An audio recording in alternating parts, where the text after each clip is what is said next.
Hey everybody, welcome back. HSC Podcast 140. Blue Box Steve on the mic at the Big Smooth and Fresh West. All here for Super Bowl podcast weekend. Got to be excited, although it's the end of football. Um, No, we got USFL or whatever UFL. We got we'll that be coming up. talking plenty of draft and college stuff, but this NFL season officially ends, which you know how that goes. It's at first just like just it's okay, it ended, but then in a couple months we're jonesing for football again. So first, go to the topics here, and thanks again for watching. If you are watching, don't forget to subscribe and like. We appreciate it. A lot of followers growing, so if you are starting to follow and you want to hear content, don't forget to leave comments. Um, a lot of the mean comments out there, but we're okay with those too. I'm good with that. People are allowed to have their opinion, and I welcome that. But a lot of good comments too. But if you are watching, please don't forget to leave some comments and tell us what kind of topics you'd want, sports wise, entertainment wise, off of the NFL season here. So topics tonight, we're going to get into Super Bowl. Talked about our predictions last time, but we're going to talk about, predictions again and then keys to victories for the teams. We're getting into the Hall of Famers that were inducted. We're going to talk about our top five Super Bowl games and also talk about some NFL coaching moves and how that's going to affect the offseason. So, those are things you want to hear. Stick around, listen, and go through those topics tonight. All right. So first, obviously, it's Super Bowl podcast weekend. So let's start with that. Um, Prediction wise, I think we're all hoping and predicting that Philadelphia is going to win, right? But let's talk about both sides and let's talk about, what's their keys to victory and what maybe people can expect from the game or what the team should be doing to, win the game. So since we are heavy Philly, let's start with Kansas City. So besides the refs, what are Kansas City's keys to victory?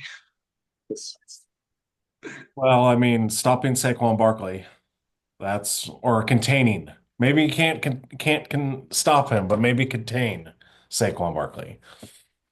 So, does that mean that they got to put, eight guys in the box? They got to play maybe a Tampa 2? Like what does that look like?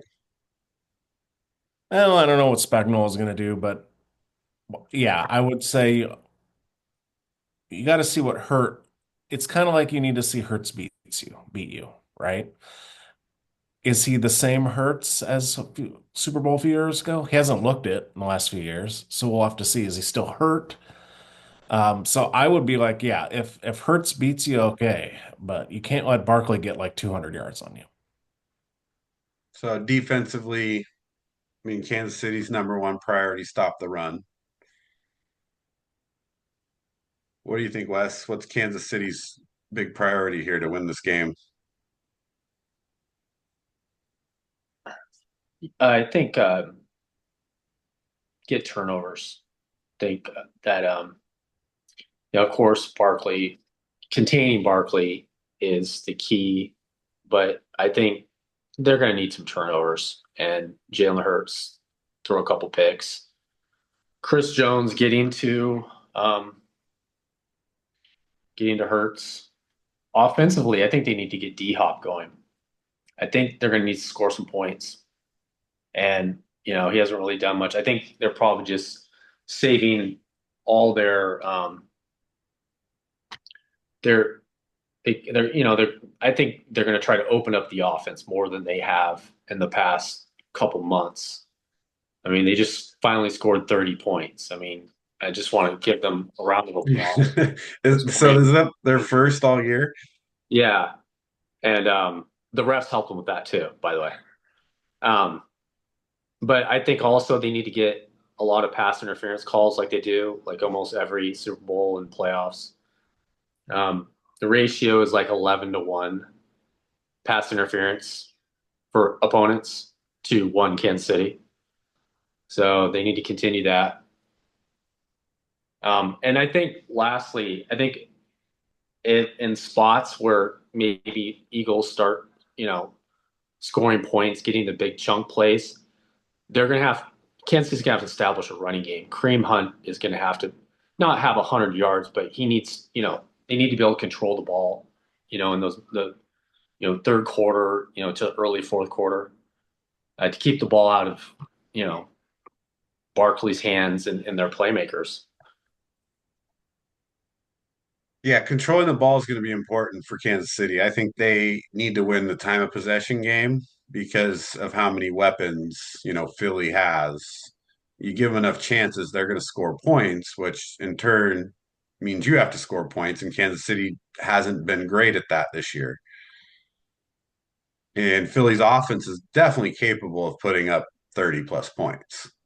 And it doesn't matter how good your defense is, when you have that good of a running game, plus the receivers they have, and if Hurts can not throw interceptions, they're going to score 30. So the offense for Kansas City has to be ball control, get first downs. If if they turn the ball over and Philly does start scoring, you're right. I think Kansas City's going to have to open up their offense, use Kelsey, use Hopkins, get Worthy downfield and stretch Philly's defense a little because their front seven is going to put pressure on you. And you have to kind of combat that with stretching the field a little bit and not letting them pin their ears back every play. Yeah, Worthy. The thing about, it's not a surprise that he's going to be their playmaker. I just think, they're gonna focus on him. They're gonna focus on Kelsey.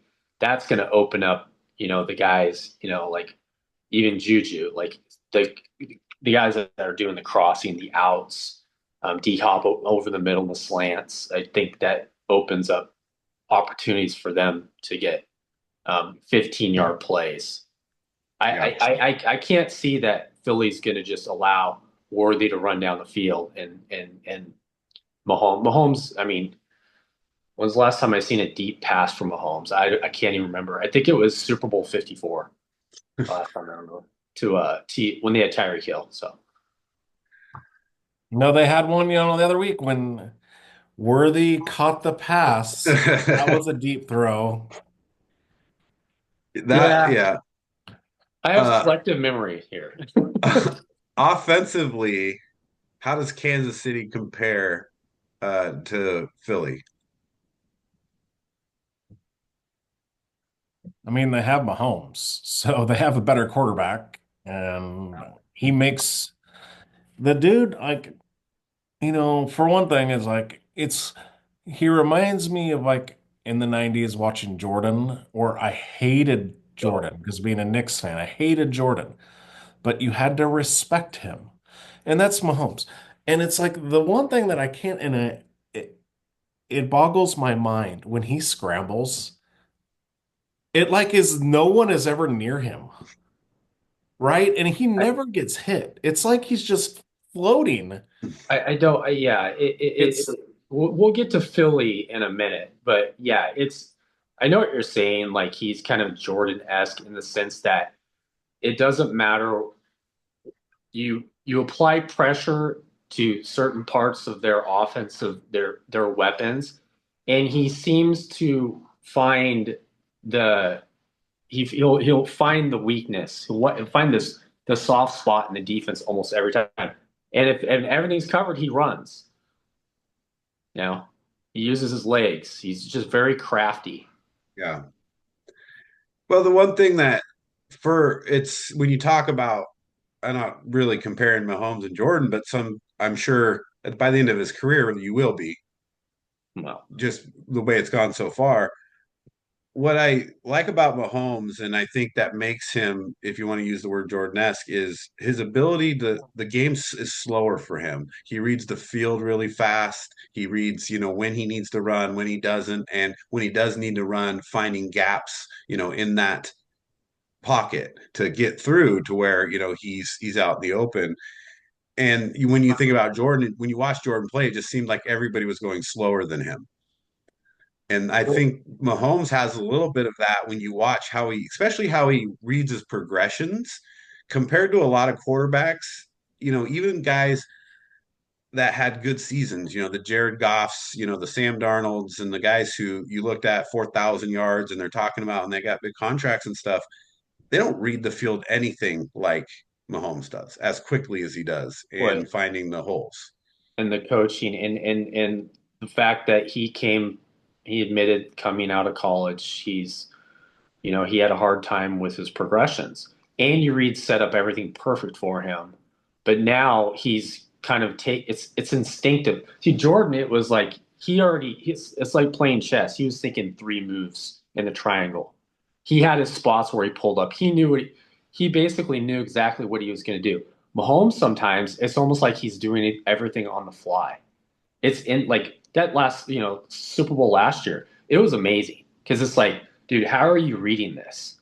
Like he was it was like improv. He was improvising. And I think if one thing, he's probably the best quarterback in history at improvisation. You don't know, pressure's coming. He runs, he does he does crazy passes. He could throw on the run. He can run any direction and throw in any direction. I mean, it's not like Brett Favre here, but when you guys got guys running all these snake routes, 8 to 15 yards, someone's going to get open, and he finds the open guy. Yeah, so that's a big key to victory for me is, Mahomes has to play a really good game and, show why he's where he is and why, people think he's top quarterback.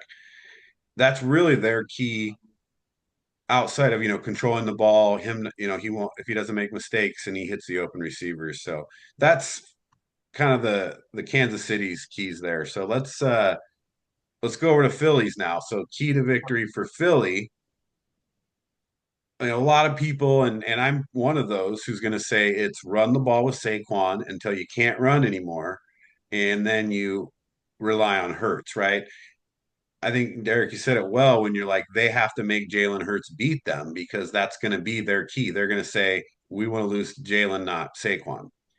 If you're Philly, you want to force them so hard to stop Saquon that Hurts can make easy completions, not make any mistakes, run the ball when he needs to, and then they don't turn the ball over. So for Philly, if you've Saquon's carried you this far, right? And why not just say, oh, let's let him take us to victory? So if I'm Philly, one of my first things is to say we're gonna die on that hill, which is the Saquon Barkley hill.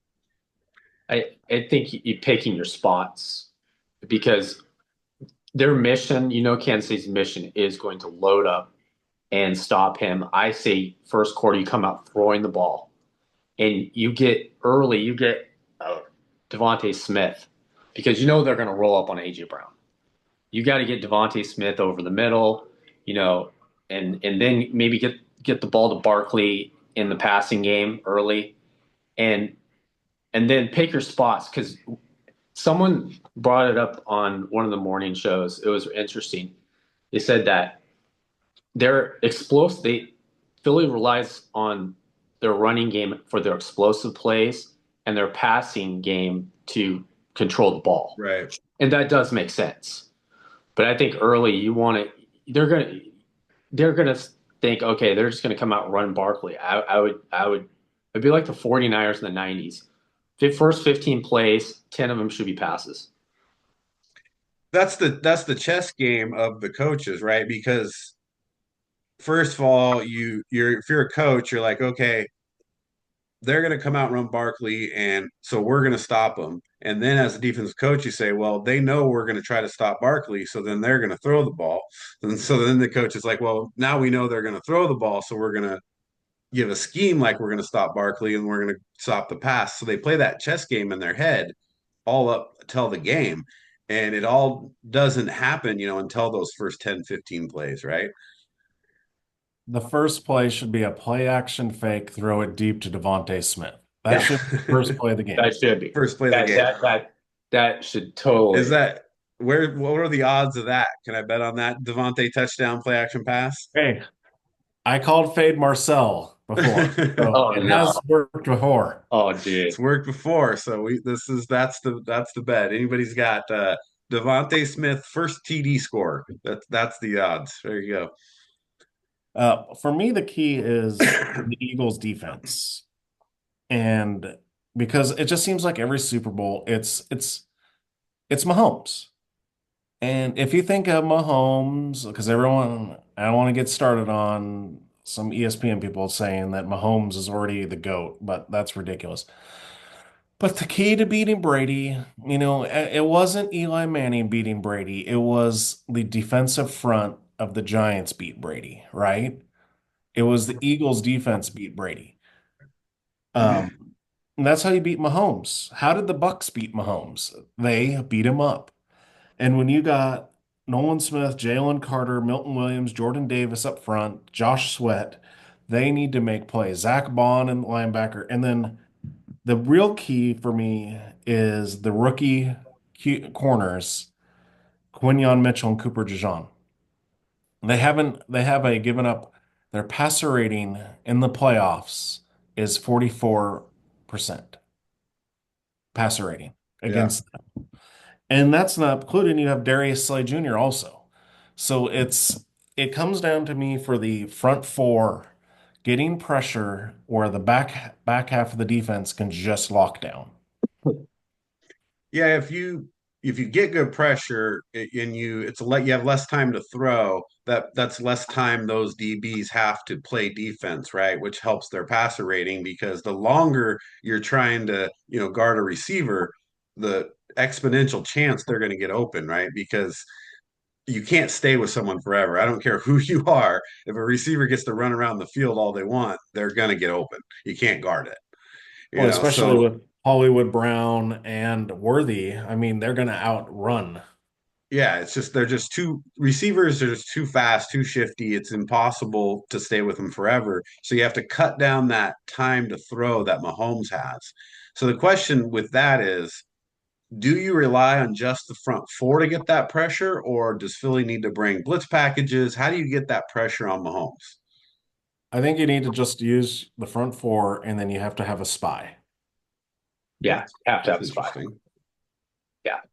I mean, and you know, you could, you know, you can move the spy around because you're gonna have to. It's Mahomes is gonna locate that, and then that also opens up Kelsey in a sense. Yeah, because So when you're spying with a linebacker. yeah, That's going to guard your tight end most of the time. Because the problem with the spy is when Mahomes isn't running, which is most of the time, he's dedicated to that. Now you have one less defender in the secondary to guard, especially the tight ends and running backs I and those. I would take the chance of using a spy more. I would rather Mahomes not run. Kelsey's gonna get some catches, but it just depends. I mean, you can't have the Houston game happen again. I mean, Kelsey's out there by himself. It's like there's not even a defender in the screen. I go, did they just leave the field? Like he's just wide open. I was baffled. Like, how can you be that wide open? Right. You Well, can't do that either. I mean, if I'm Philly though, I don't want to leave. That's what I mean. I want as many available people to guard Kelsey as possible because look, regardless, Kelsey's a great tight end. You look at his career, right? So in the biggest game of the year, one of the greatest tight ends we've seen in a while, do I really want him running around the field with less coverage?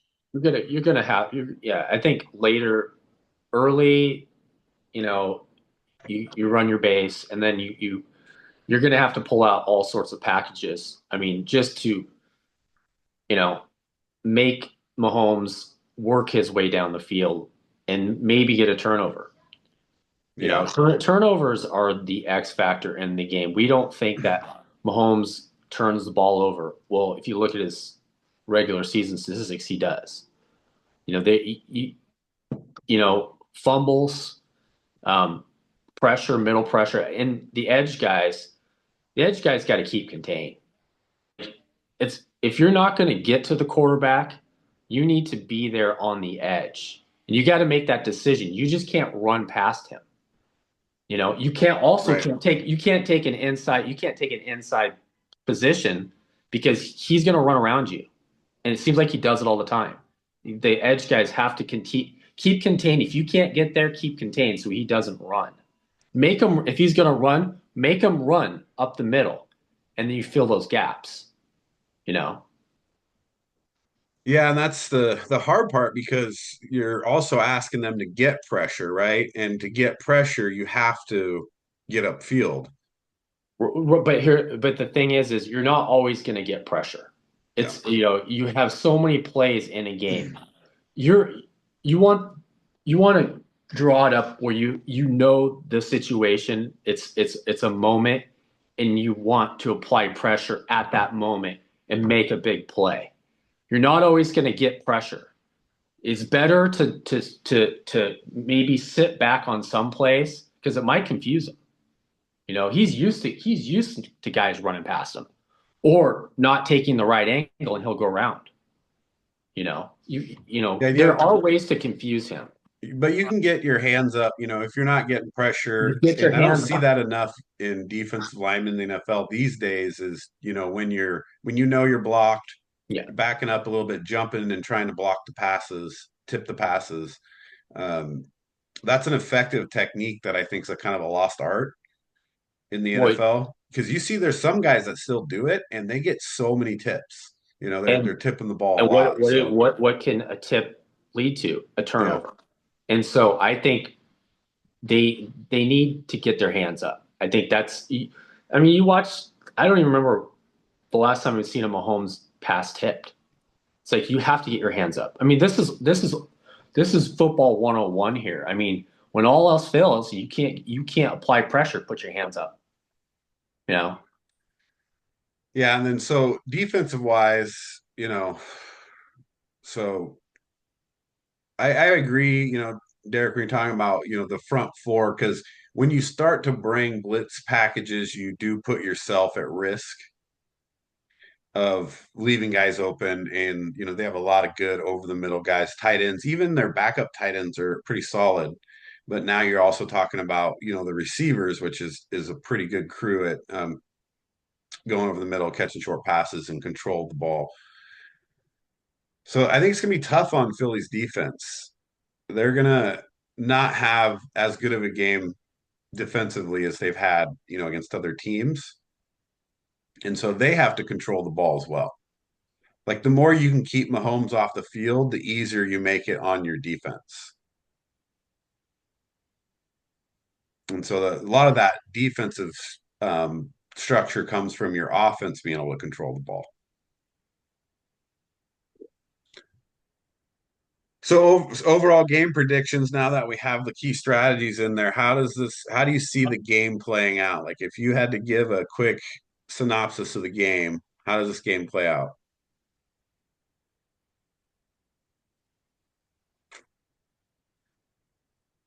So I'll give mine first since, I've thought about it and I'll give you guys a second.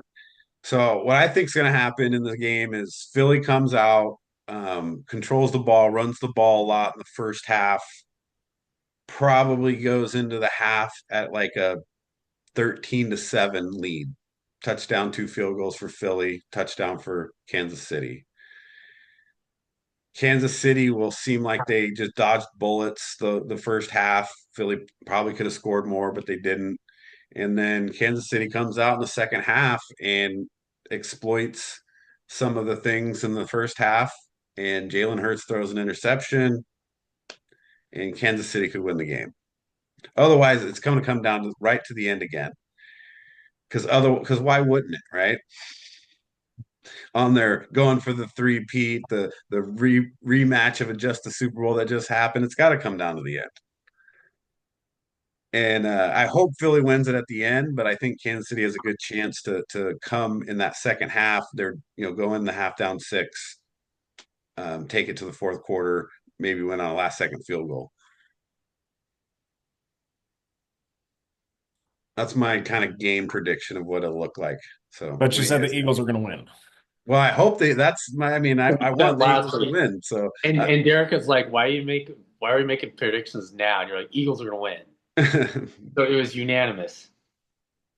I hope the Eagles win. So maybe they'll miss that field goal. Oh, No, but I mean, I get it. That's logical because that's what you see with all Chiefs Super Bowls, right? Um,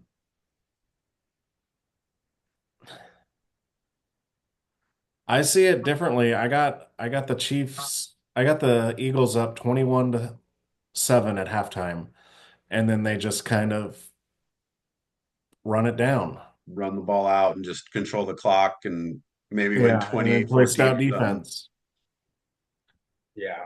They get out early like they need to do, and because that's what if it's close, Kansas City wins. Right. And since I picked Eagles to win, they can't be close. Yeah, and that I mean that's ideal. And if the Eagles get out fast, that's kind of the thing is that if they don't miss those opportunities that I think they will have in the first half, like if they don't settle for those two field goals, we're talking the same score, right? 21-7. If they get touchdowns instead of field goals. But if they can't convert and they end up kicking field goals and go in 13-7, I think it spells trouble for them. Yeah, because I mean, the Eagles have the number one yards allowed defense and number 2 points allowed defense. So I think that's the key to beating Mahomes, having a good defense. So Yeah. Right. And so what's your prediction, Wes? What do you think it's going to play out? Similar to Derek's. I actually said 21-10. Uh, but scoring, I think that you'll probably have a Saquon like a somewhere around a 35-yard run, an explosive play. You'll have probably another 50-yard that sets up a touchdown, and I think you're going to get a touchdown early on a turnover. I think it's going to set them up deep in Kansas City territory, and they get the ball to Devontae Smith, or they get Jalen Hurts in the end zone, and then Kansas City kind of weathers the storm, and they go into halftime. I think Kansas City comes out and maybe takes the lead, and Philadelphia just has too many different options at that point. I don't think they're not going to allow Barkley to have those explosive plays, but he'll have enough plays with Jalen Hurts, and Jalen Hurts is going to deliver. He's not going to turn the ball over, I think. And I got 36-24. Nice. I think you can't if it's a close game. Yeah, Kansas City's it's a wrap, and I think you have to apply pressure on them early, make them catch up, exhaust their resources when it comes to their defense, get their defense tired in the third and fourth quarter. Because I think everyone's gonna be a little bit. I think Kansas City it still has some big play. They can make enough plays to overtake Philly. I just think Philly has too many better players than Kansas City across the board. Right. I mean, Philly is supposed to win. Philly's here. They're supposed to win because they have the best players. Kansas City has the best player. And how many Super Bowls have we seen, especially in the 80s, where, John Elway's the best player. Oh, well, the Redskins are a better team. Yeah. And I think you're kind of setting up for that type of game. Yeah, so one of the issues I ran into this game is when you talk about Super Bowl, especially these days, there's a lot of coaching involved, and I'm not the biggest fan of Philly's coaching, where Kansas City's coaching has been there, delivered when they're there, and it does give them a leg up on that side. So that's my fear for Philly. They have all the players, they have all the talent. Do they have the people to, put that talent into play properly? And so that's Philly's challenge. Philly's biggest challenge is, can their coaches overcome and deliver a great game plan? Yeah. So we'll see how that plays out. All right. So we'll take a quick break here, come back with our next topic, and we'll see you in a minute.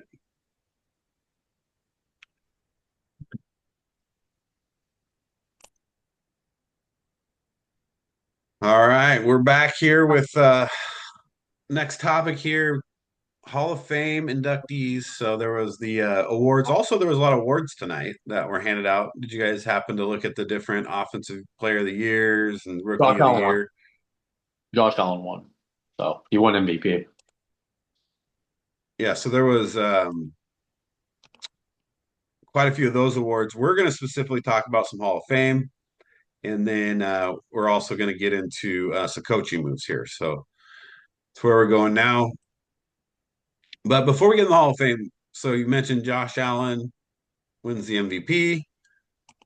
Was there any other awards or any awards in particular that you guys thought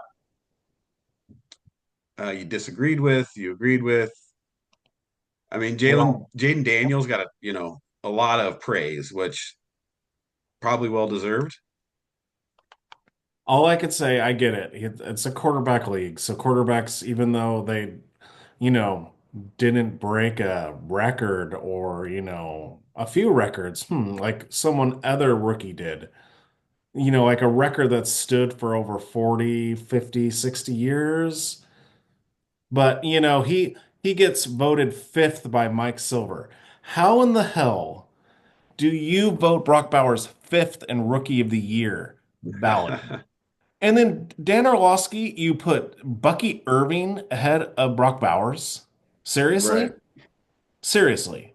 The dude, first off, the Silver had Brian Thomas and Malik Neighborshead. Sorry, Brock Bowers had more receptions, more receiving yards than both of them. Right. He's a tight end, not a receiver. He's the one with the rookie record for receiving yards and receptions as a rookie, not them. Come on, dude. I get it. I get it. I get Jaden Daniels. He's a quarterback, led his team to the playoffs. I get it. It's not an individual award now. It's just a team award that goes to a quarterback. But you got to respect a guy that goes out and breaks a bunch of records with freaking Gardner Minshew, Spencer Rattler, and Aiden O'Connell as your quarterback. Or Desmond Ritter. I'm sorry, not Spencer Rattler. Desmond Desmond Ritter. Ritter, Yeah. yeah. I mean, it's It like didn't matter who it was. They were all bad. yeah. Very bad. Yeah, that's a tough spot for Bowers, but obviously being a quarterbacks league where, they win a lot of the awards, especially, in the situation you're talking about, it is tough for him, but he had a great year. And yeah, if you're asking who would be number two, you would think it would have to be him. Statistically, and just looking at the overall performance too, because it doesn't necessarily because his team didn't do well doesn't mean he didn't have a great year. Yeah, and it's not the same thing as most valuable player. It's the best rookie. I mean, how can you not say that he's at least top two? I mean, Well, a lot of people put Bo Nix at two. Now it ended up with Bowers was voted second, but yeah, someone like fifth. Are Yeah. you kidding me? Well, yeah, and then a lot of those that's why I don't trust all of their opinions are wacky and you listen to stuff they talk about. You just mentioned it earlier, they're already talking about Mahomes as the GOAT. So you can't always, agree with anything they say. But There's only one offensive rookie that was an all-pro first team. yeah, All-pro first team rookie. But right. he's gonna get voted fifth on one person's ballot. Yeah, and that's why I said to some of those people, when you look at the ballots, it's just you hear them all year talk like that though. That's why I can't watch a lot of that. Overall, though, Jaden Daniels had a great year. Regardless, he came to a team nobody thought would do great. He took him into West the did. conference West had him championship. making the playoffs. That's a great call. Um, takes to the conference championship, though, right? I mean, that's you can't ask for much more from a rookie quarterback with that team. yeah. But it could always be a CJ Stroud thing next year. I mean, they're gonna Yeah, you'll they see. get a lot of months to watch tape on what he does and what he doesn't do very well. And there's a few things that he's The Lions game was just a complete aberration because 13 defensive players hurt, injured. I remember when he threw the ball to Ertz with the route that Ertz ran. There's no way an NFL starter should allow uh, a tight end to come across at that angle like a receiver. And no one, you jump in front of that. That's an interception, and he just threw it right there. It's like they had no defense in that game. So, I mean, next year is going to be a wholly different game, you know.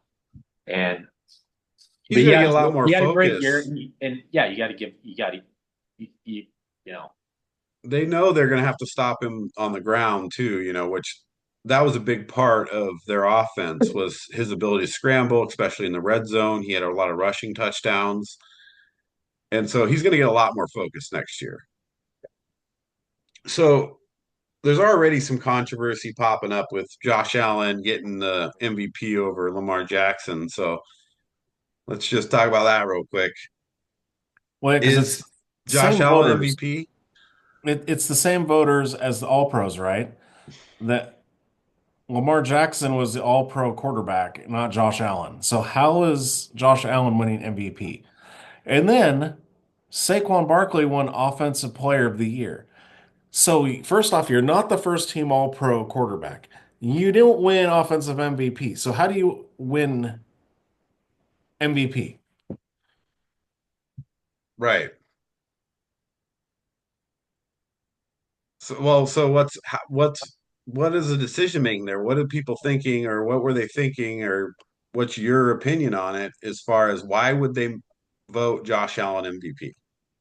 Because Lamar Jackson's won it 2 years, and now it's Josh Allen's turn. And we're not going to give a running back MVP because we don't do that. We don't give, it's all quarterback awards as we see. But, we all know who's the most valuable player was Saquon Barkley. yeah. Yeah. No, I And, agree with that. and here the reason, and the, I mean, look, he made it. He's the only one that made it to the Super Bowl, and it was all because of him, And so now normally they don't. Remember they used to do the MVP like this at the divisional playoffs, right? And they changed a couple years back. Well, now you can apply the playoffs to it. So now, who's the MVP? It's Saquon Barkley. And let's not look at the stats. It's just the fact that for a running back, you can't if you're measuring his stats to Lamar Jackson's. Um, it's two totally different things, but you measure it. It's just the same as Lamar Jackson's stats. Lamar Jackson has better stats than Josh Allen, Way better. I and mean, and it's the only, significantly better. and I think another reason, is if you're talking about valuable, they're like, oh, well, look at, Josh Allen has no Pro Bowlers on his offense. You know, that's I think that's played into people's minds. But for myself, I say Barkley is the MVP. Yeah. I mean, it's hard to argue Lamar or Barkley to me over Josh Allen. If you really are those talking about who was most needed by their team, the Buffalo is not very good without Josh Allen. If you put, No. you know, Gardner Minshew in there, they're not winning a game, right? So I guess there is the argument that he's the most needed on his team. Yeah. So that I guess that'd be the only argument I could make for him. I don't think he should have won it, but Derek, I think you're kind of correct in saying they didn't want to give it to Lamar again because he already won Oh, twice, no. which is crap. But that's kind of the way that it goes down these days. Got to share everything, right? So you've had too many MVPs, you can't get another. Um, because he's got Derrick Henry, but statistically he was amazing. He's super valuable to his team. His team had a good year. I didn't see any reason not to give it to him. Well, here, no, no. Here, one more thing I want to say. Remember, it's NFL Most Valuable Player. So it's a league award too. It's not just a team award. It's a league award. Yeah. So the Josh Allen argument doesn't quite hold water because it's a league. Of course he's the most needed on his or most for his team. But this is NFL, the whole league. You know. Yeah, I think that came into play where a lot of people, thought Buffalo was either not kind of in a downturn, but weren't going to be as good as they've been, and yet they still had a great season, won their division, probably should have beat Kansas City and be playing in the Super Bowl right now.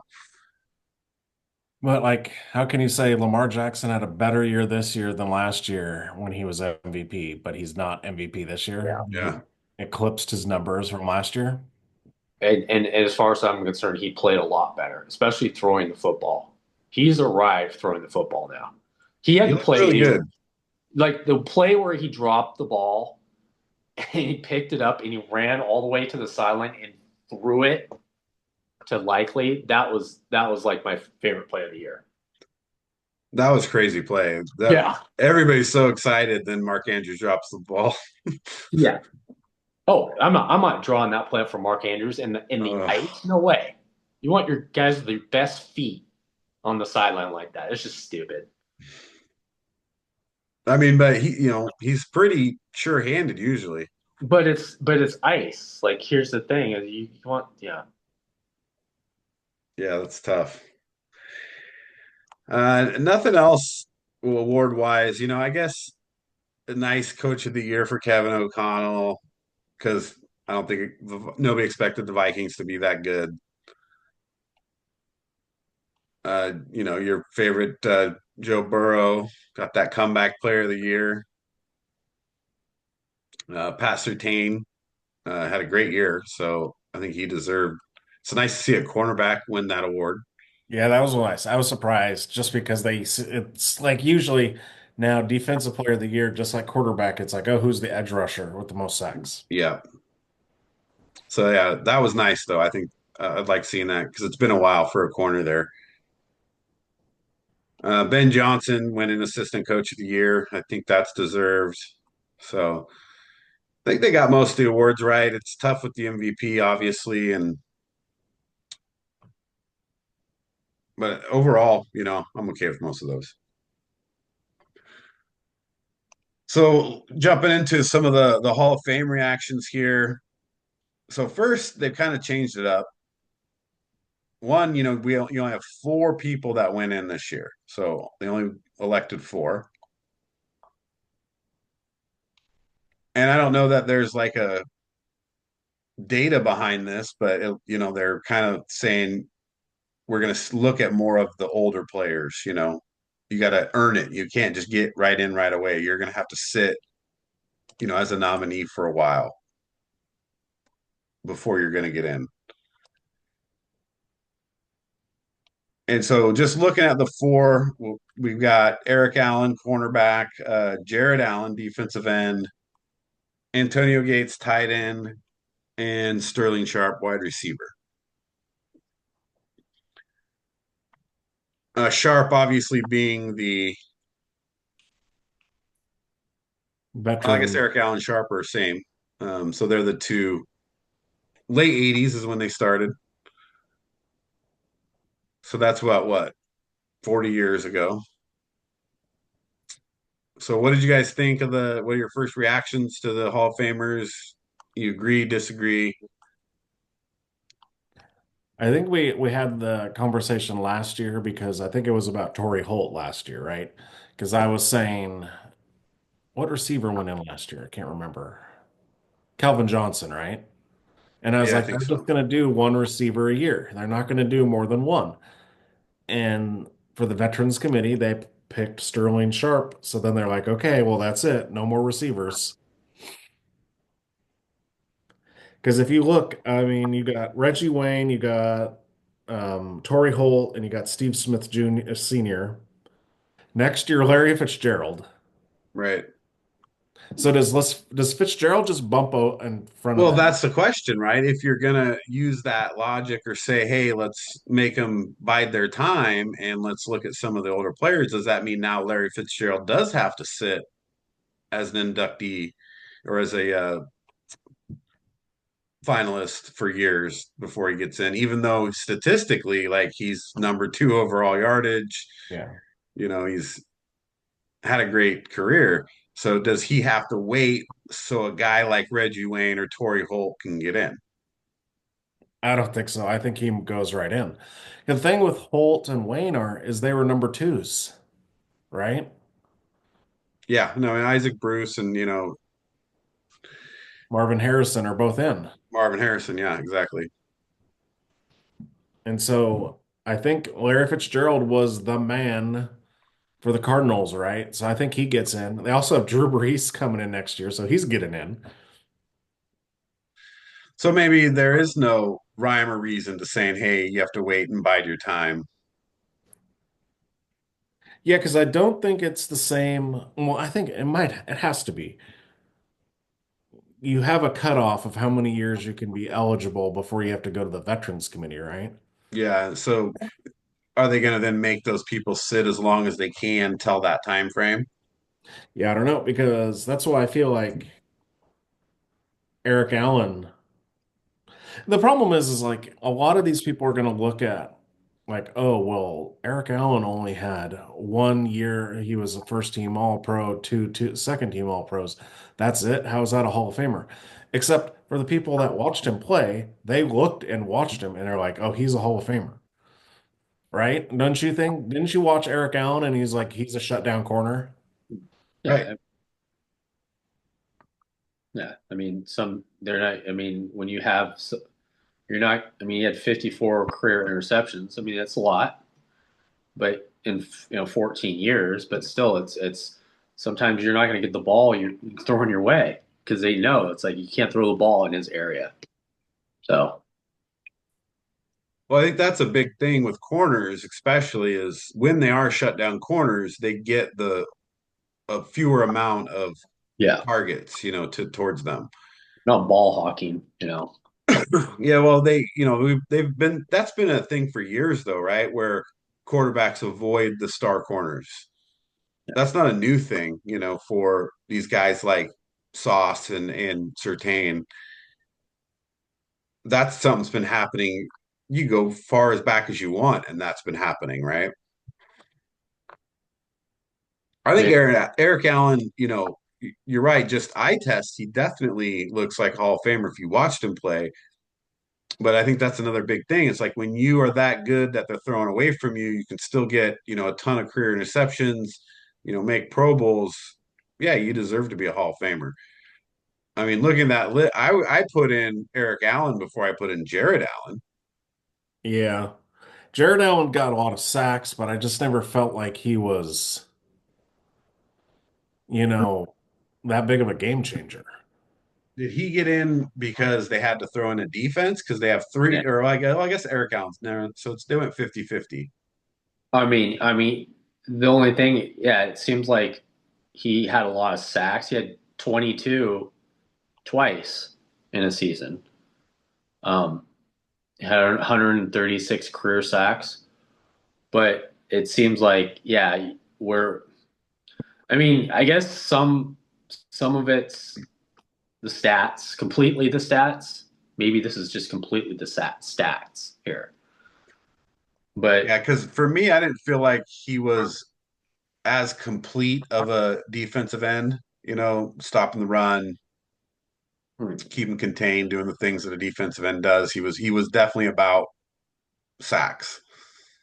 no, I mean Gates, the longevity, 116 touchdowns, for that, being that productive for that many years. I guess that applies here. It's like you're giving these guys their due. I think you could do both. I think they need to have like six players instead of four. It just makes it more interesting. For Yeah, me, but then Gates I kind is of feel like though, like yeah, you got good. problem is you kind of like letting now it's going to be the Hall of Very Good, not the Hall of Fame, and that's where I kind of like it's like, oh, we're going to let everyone in now. No, wait. That's the thing is the newer players, yeah, because it's like, okay, well, you got first who's worthy of a first ballot? That's the question. Or a second ballot. You got a lot of guys that are deserving that are older that are just sitting there waiting, you know. Well, stats, the problem is stats are always going to be broken, right? The longer the game goes on, the more stats are going to be broken, right? Yeah. Somebody's always going to break the record for most Super Bowl wins. Somebody's always going to break the record for most touchdown passes. It's just going to keep happening, eventually.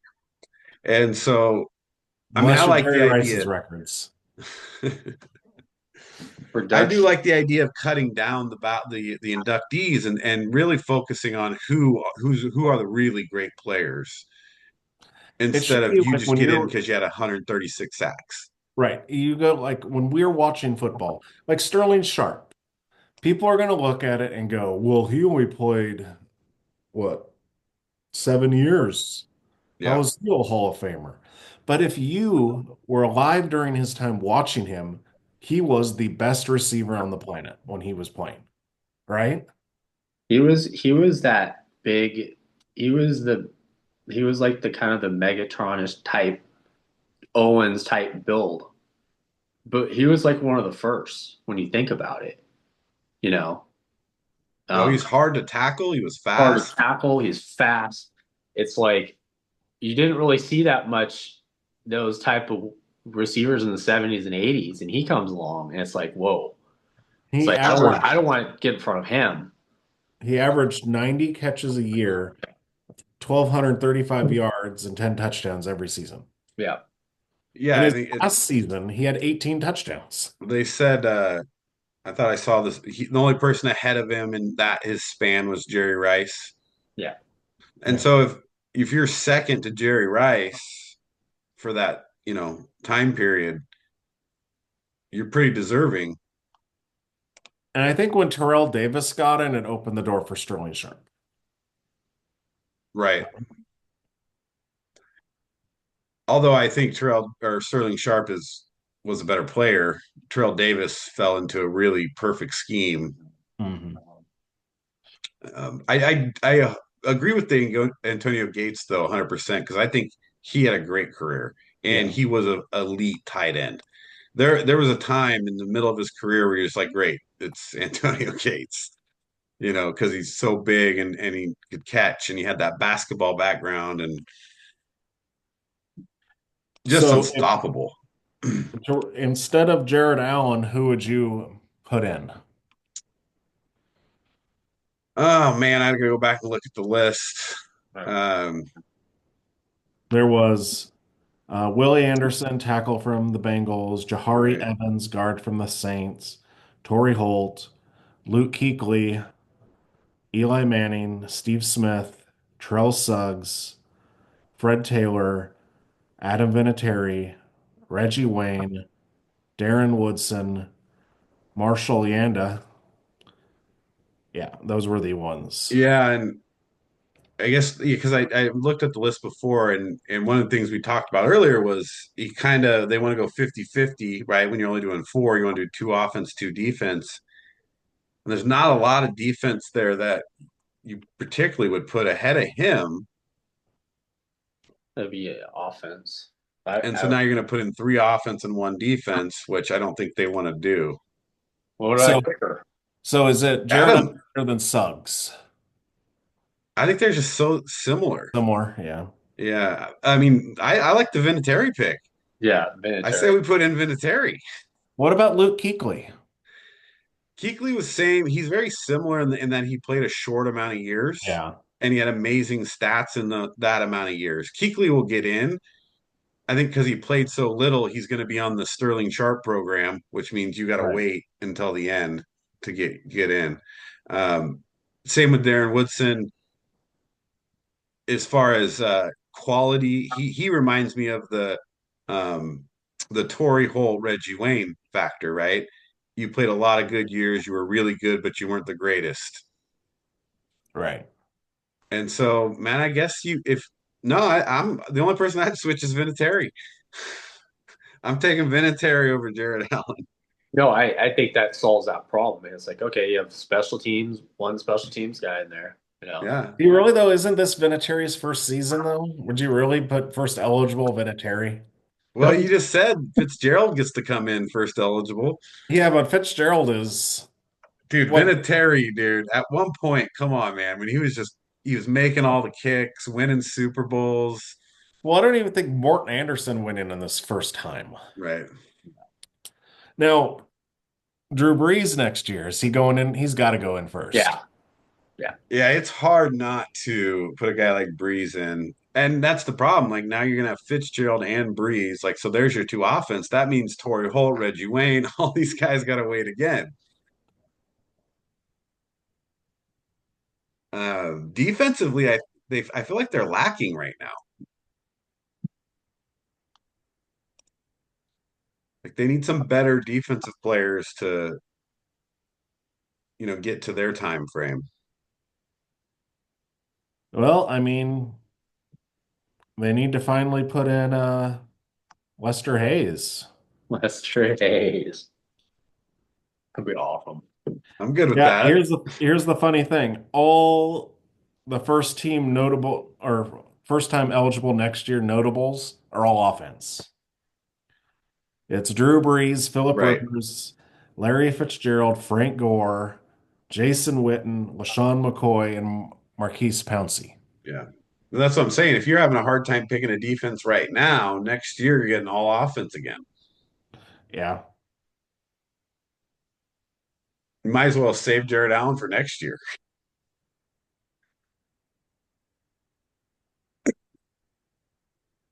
So I mean, we'll see what happens with that. I like the I do like the four people coming in. I'd like to see that what you're talking about, which is let's really make sure that we're putting the best or Hall of Famers in the Hall of Fame, and just not make it open for everybody with a library card. So let's talk coaching moves now. So there's a lot of different coaching moves, but I want to focus first on head coaches, and then we can talk other coaching hires. So if you had to rate the new head coaches, where do you rate these guys? So I'm going to give you the list of guys to rate. So you got Ben Johnson to the Bears, Raiders got Pete Carroll, Vrabel to the Patriots, Glenn to the Jets, Cohen to the Jags, and Schottenheimer to the Cowboys. I mean, I don't even have to ask. I think we all think that's last. So let's do 1 to 5. So we'll just leave Schottenheimer at 6. You did that on purpose, didn't you? You put him last because he's last. So let's just do 1 to 5 because we all got Schottenheimer at 6. So if you're thinking about those five, though, let's just work five back. So who's the fifth on that list as far as the best hire um, for their team, for what you think they can become? I think it's Cohen as 5. Because think about it. Cohen, He had 1 year as OC of the Bucks, same as Dave Canales. What did Canales do really much last year? And then, dude, come on. The Duval, he said, he's automatically 5th. Because of two. I mean, I kind of don't disagree with the I still don't know what he's talking about. You have not seen that? No, I saw it, but I don't know. He doesn't know what it means because I don't know what it means either. Well, Duval, that's what they say. It's a county, isn't The it? Jacksonville, County. who that, who day, and all that Oh. stuff. Oh. That's their, Really? Like the Raiders is Raider, you know what I mean? Right. That's what they say. That's Duval. Isn't it Duval County? yeah. Okay, that's okay. But the way he said it. Hey, dude, he might be a genius, dude. That's what geniuses do. So more than just the Duval part, like yes, I think it has more to do with the fact that he doesn't have a lot of on his resume, and And if you're a player, do you really trust this guy either? I mean he had some shady stuff in the offseason to get the job. Yeah, um, yeah. I mean I think I agree with that too. Fifth for Cohen. What do you think, Wes? You got Cohen at five? Yeah, by default. I mean, it's not the best situation. He really doesn't have a lot of. I mean, he coached the Bucks. They had a nice season last year, 1 year. I mean, there's really not. You don't know really much about them. I'm not saying that they won't be better. They do have weapons, but you got to fix Trevor Lawrence or whatever's going on there. Hey, he made Baker good again. Maybe he can make Lawrence good again. But They, Baker was good before. Canales made Baker good, right? Baker's motivated because of the fact that everyone thinks he sucks. And he's like, no, guys, I don't suck. And that's what I respect about Baker. It's like, I know you don't suck. It's just you have limitations. Trevor Lawrence looks like he wants to retire. It's like, I got paid. I got my bag.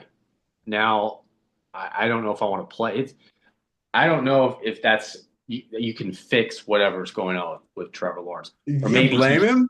They just gave him like $250 million. There's an easy fix. Easy fix. Cut your damn hair. Sunshine. save it all off. Like you could Cohen's have gonna like go in there and he's he's this gonna be like, guy. "You could be the quarterback with one or two conditions." They're gonna start calling him Put it in Sunshine. dreadlocks. Just Uh,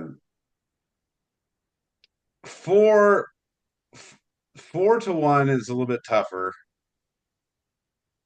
and so when you think about that next spot, I mean, you got Pete Carroll, you got Vrabel, you got Johnson, you got Glenn, right?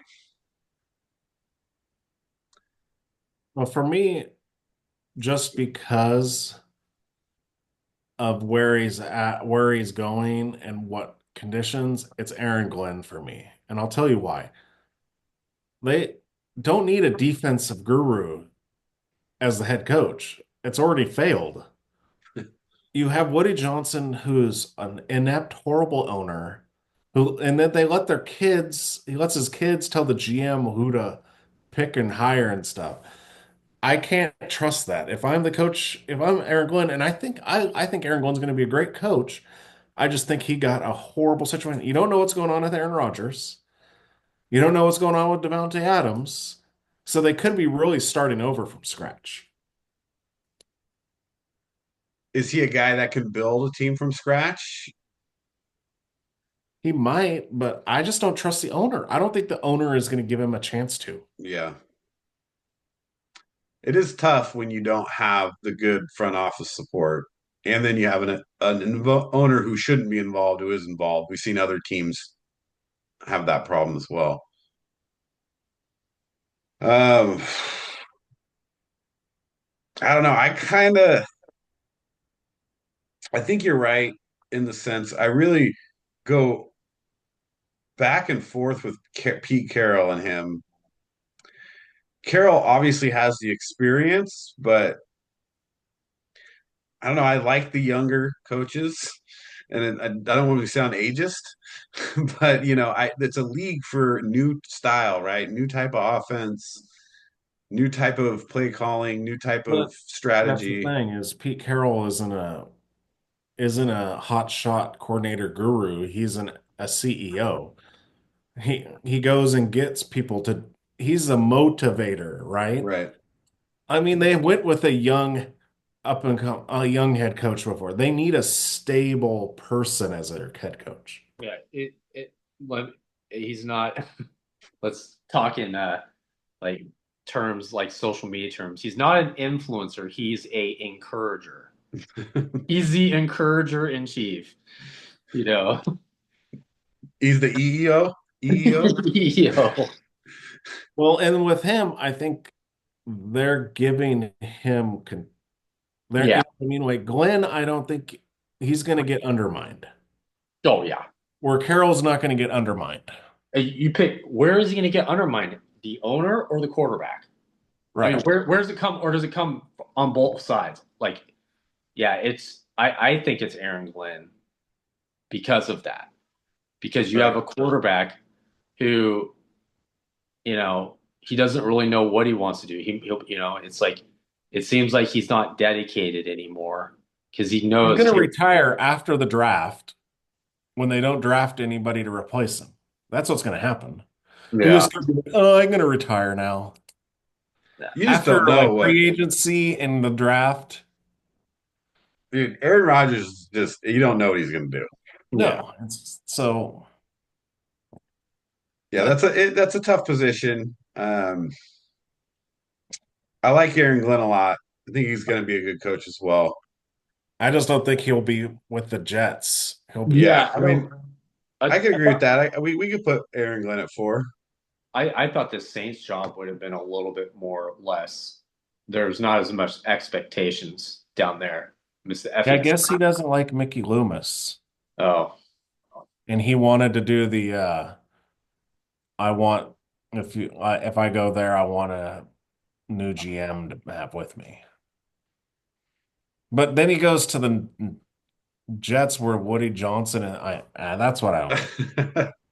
But he played for the Jets, so there's probably something there. special there for him. Woody Johnson's is on all the Derek's all hate team as far as like next, dude. Well, Woody Johnson's won. he has surpassed the dude from the Panthers Oh as yeah, my all hate owner. yeah. Although We they're forgot both his pretty name that bad. time. We're like we're done with him. We wrote him off. So 3, I mean, obviously I have Pete Carroll here, Yeah. but it doesn't mean he's there, you know. I mean, that's my opinion because you still got Rabel and Johnson. Um, yeah, and you guys make some good points about Pete Carroll. I think those are positives for him, and we've already seen that he's done things to put good people around him. Obviously the Chip Kelly hire was great. I think, we'll see how it works out, but I think that was great for them. But overall, if I'm rating him against these other coaches, I'm putting him, third as far as what I think was one of the better hires. You got some bias though, but although there's only one that's won a Super Bowl. Yeah. But yes, he's ancient. Well, So what do you guys got at 3? Oh, the 3 is the Pete Carroll. For me, at least. Wes, Vrabel, Johnson, Carroll. Who do you got 3? I got Vrabel. Just, I think as a coach, I just don't like the situation in New England because it's still the Kraft era. Tell you to turn the page on the Kraft era, you figure out what you're going to do for the future going forward. Um, I like Drake May, but again, Vrabel's a defensive guy. Um, they need a lot of weapons on offense. They don't have an offense. Drake May is throwing like, you're going to have to um, be more offensive focused. He's a defensive coach. Their defense will be good. I think their offense. You're starting Drake May. He's not the future. He is now, and you have to do everything in your power to put weapons around him. You're not going to be successful against the Bills this season. It's not like Vrabel has like 4 years here. Like they're expecting results now, and they've been Right. dysfunctional as whether it's the front office. Are they going to work with him to give him what he wants? He's a fine coach. I just don't think that was the best. They got some building to do for sure in New England, right? Yeah. I do like the Drake May pick for them after watching him play and the way he finished the season. But he's not afraid to tuck the ball. He can make things happen with his feet, and that takes some pressure off some of the other players, on the field on offense. For me, Vrabel represents a culture. So maybe this is kind of like how you guys are saying Pete Carroll's, the motivation guy. I think they bring in Vrabel to create a culture of success and for hard work. They got that from Bill Belichick. He was a culture guy, and I think they see Vrabel as a culture guy. I see him that way as well because I think he may not be the best coach, but for me, he's a Dan Campbell type that he's somebody you want to play for. And I think that's helpful. And I think the Patriots need something to play for right now because they've had some rough years, and they just need that better locker room culture.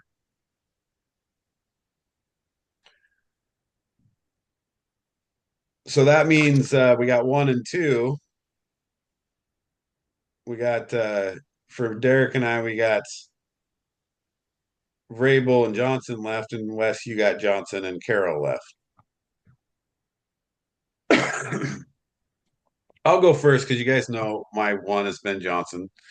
Um, he just obviously won assistant coach of the year. He's an offensive guy. The Bears need some offense.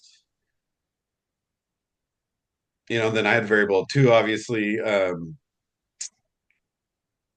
Just explain why for that, but I think Ben Johnson is good for the Bears. He seems to say the right things so far in his press conferences. If he can get the players playing for him and he can get them excited and have fun again out on that field, because they were not having fun under Eberflus. They were angry. They were throwing their helmets. They were, just looked like high schoolers that were pissed off. And I think Ben Johnson will change that and give them something to play for. So Ben Johnson to me looks like the best hire of the bunch.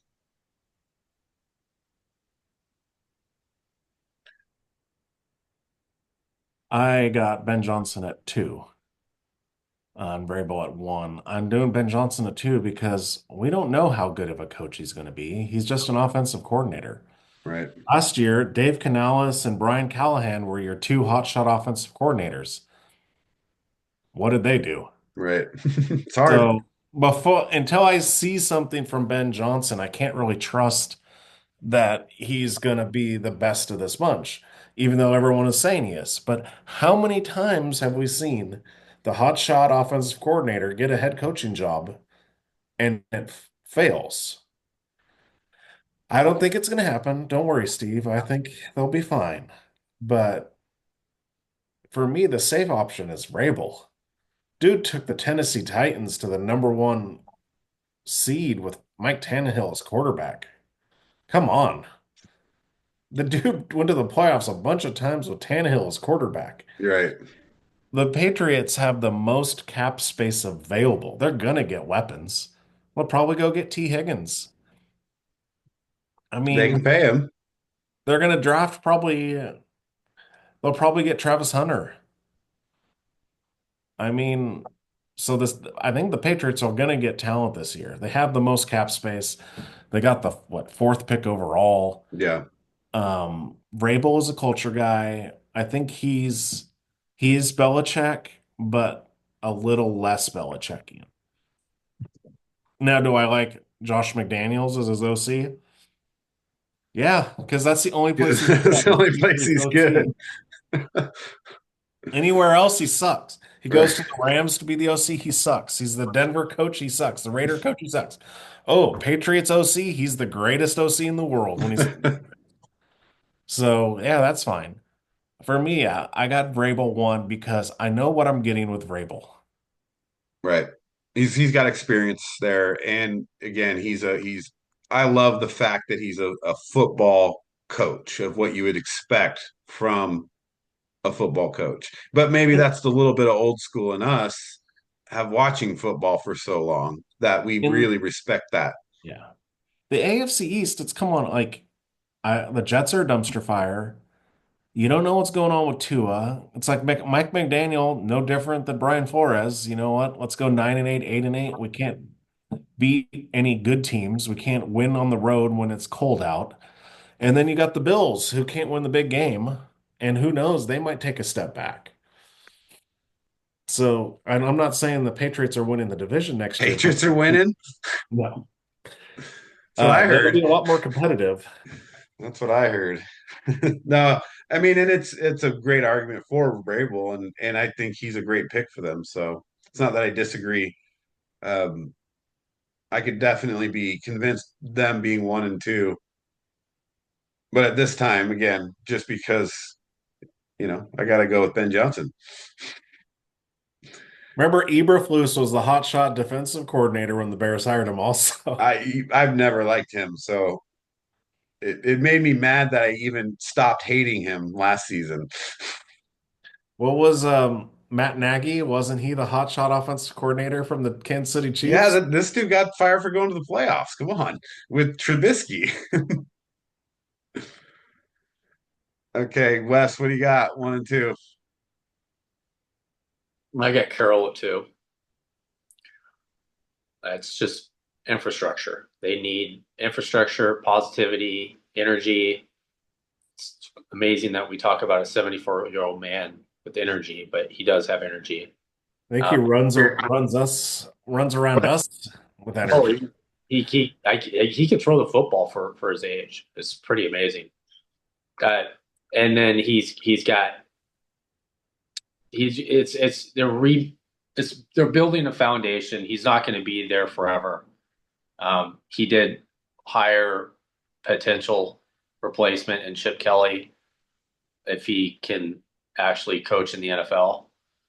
Um, but they need a quarterback. They need a lot of work on offense. They got some pieces, but if anybody's going to change the attitude, because it's almost like they don't even want to play. You know, Well, it's tough when you don't trust your coaching staff, you don't trust your upper front office, and you're not winning. you go from a guy that had no experience in Pierce, and no one knew the direction. The owner, Brady's here and there. It's like it seemed like he's more in. They might have a plan, but for right now, you have the infrastructure to build a team. Yeah. So I, isn't Pete Carroll the only head coach to win a national championship and a Jimmy Johnson, right? Jimmy Those Johnson. are the two. Yeah. yeah.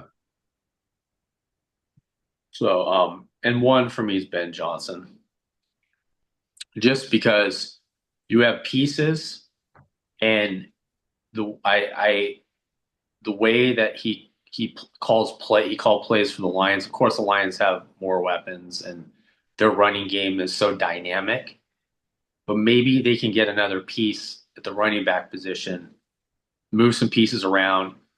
He's going to be the best hope to coach up Caleb and set up the offense to, protect him so he doesn't get killed like he did last year, and get him in space, get him more comfortable. He doesn't look confident at all.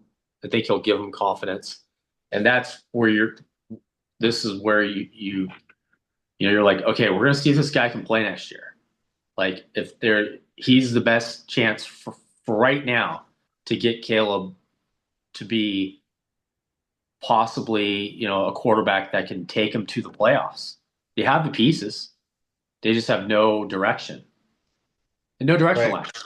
Yeah, and I think Ben definitely will have a plan in mind. He's that kind of guy where he's going to want to try to execute something very specific. Where Eberflus never looked like he knew what he was doing. Like half the time, you didn't know if he was coming out of the locker room. Yeah. You know. The only thing with Ben Johnson is, out of all these coaches, he's going to be a failure if they don't make the playoffs.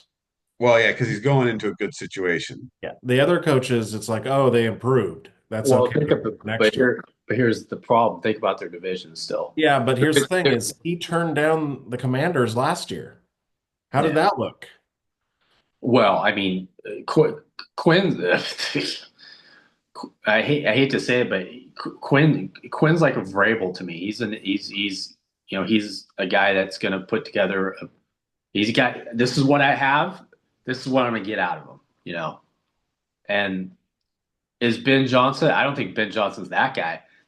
The bar is very low for him in the fact that, hey, let's just get Caleb to not be on his back half the game, and let's get the ball down the field. Let's have explosive plays. He's there to get them explosive plays and have consistency in the running game. They need to run the football. He knows how to run the football. They don't have the same player, but maybe they can get, a rookie to back up, Yeah, they're not horrible. I mean, Genty, they're he falls right into that pick. Hey, dude, Detroit drafted Jahmyr Gibbs. Right. Yeah. Yeah. I mean, I don't think it'd be a horrible pick because Swift, I like Swift. I don't think Swift had a bad year. They didn't use him properly. That's not his fault. Yeah, they can get somebody in the draft just as a two. And you need two running backs, especially what Ben Johnson likes to do. Right. You got to go for football. So of the list, like we're all pretty close there. We mentioned a couple assistants as we were going there. Chip Kelly obviously is near and dear for you guys because you're, Raiders fans. I think personally, to speak on that, I think that was a great hire because of the evolution of him. What you'll see, I think, when he comes into the NFL, bringing his new style of offense that he tried to do before that didn't work because it wasn't that type of league. Yeah. Into what is now become that type of league. Well, when he was with the Eagles, he did still have like a top 5 offense. Yeah. Yeah, but it was still tough to, play that college style back then. He wasn't bad at it. I think they made the playoffs, right? Is the first year. The scary thing, you know what everyone's mocking the Raiders to do now? Getting draft Will Howard. Yeah. Will Howard is now oh man. No. But for the Raiders, I have to say the coup was keeping Patrick Graham. I would rather have Kyle McCord than yeah. Definitely Kyle McCord. But yeah, with keeping Patrick Graham and adding Chip Kelly, I think you have, because then with Patrick Graham still there, then you make Crosby happy, and then you got the Spillane and Hobbs and all these other guys might want to come back.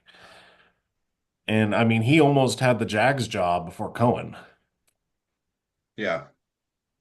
So I'm happy. That's the big thing is when they said Pete Carroll, all I heard was Daryl Bevel. And then I was like, oh, God. And then they hired Chip Kelly. Then I'm like, okay.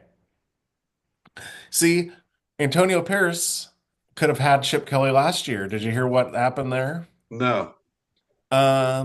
Chip Kelly wanted to bring a bunch of his assistants with him, and Pierce said no. So Chip Kelly didn't go. That's why you lost your job, dude. Wow. You chose not to let Chip Kelly have his guys, and you brought in freaking Getsy, and you lost your job because of that, pretty much. Anything that is not the name Getsy makes me happy most. Or the same offensive coordinator's night school they went to. Anybody that was in the same class as Getsy, I don't want. I can't believe. I want to see his offensive coordinator certificate immediately. I can't believe they hired Getsy in the first place. That was wild. That's it. It's not like he was one of those. I was like, thank God it's not Getsy. All right, Chip Kelly's all right. Well, that's the thing is Telesco got fired because he didn't try to trade up to get Jaden Daniels.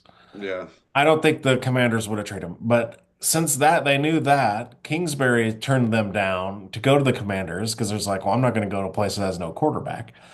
Then they go for Chip Kelly. And then they're like, no, we're not going to let you have your guys come with you. So then they end up with Getsy. Then they end up with Getsy. And then Chip Kelly wins a national championship. Yep. And then we didn't even talk about that dumpster fire. So Chip Kelly leaves for the Raiders. The defensive coordinator left for Penn State. Yeah. So what's going on? And then Ryan Day got an extension. Yeah. You got extension. Well, because they obviously didn't want to work with Ryan Day. I don't think there's like it's not I reading know. between the lines here. It's pretty highlighted. So we'll see, you know, hopefully this isn't a short and the Ohio State people will be after us again for this one. Oh yeah, they're brutal too.